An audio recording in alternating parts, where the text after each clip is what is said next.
సరే ఈ కూటమి ప్రభుత్వం వచ్చిన తర్వాత ఎలా అనిపిస్తుంది మీకు? గతంలో జగన్ గారు ఉన్నప్పుడు ఎలా ఉంది? ఇప్పుడు ఎలా ఉంది? కూటమి ప్రభుత్వం వచ్చిన తర్వాత అంతా గందరగోళంలో ఉన్నారు.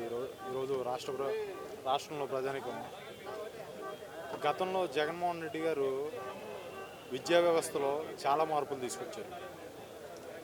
ప్రైవేటు స్కూళ్ళు కానీ గవర్నమెంట్ స్కూళ్ళు కానీ విద్యా వ్యవస్థలో నాణ్యమైన విద్య అందించే విధంగా జగన్మోహన్ రెడ్డి గారు సంకల్పం తీసుకొని విద్యా వ్యవస్థని పెద్దపీట వేశారు.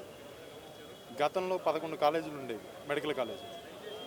ఈరోజు 17 జగన్మోహన్ రెడ్డి గారు వచ్చిన తర్వాత 17 మెడికల్ కాలేజీలని ఆంధ్రప్రదేశ్లో తీసుకురావడం జరిగింది.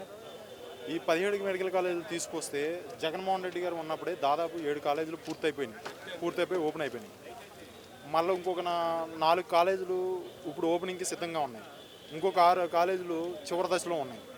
కానీ వీటి మొత్తాన్ని తెలుగుదేశం ప్రభుత్వం వచ్చిన తర్వాత వీటిని ప్రైవేటీకరణ చేసి వాళ్ళ తొత్తులు చేతుల్లో పెట్టే విధంగా చేయడం అనేది రాష్ట్రాన్ని హననం చేయడమే, విద్యా వ్యవస్థని హననం చేయడమే.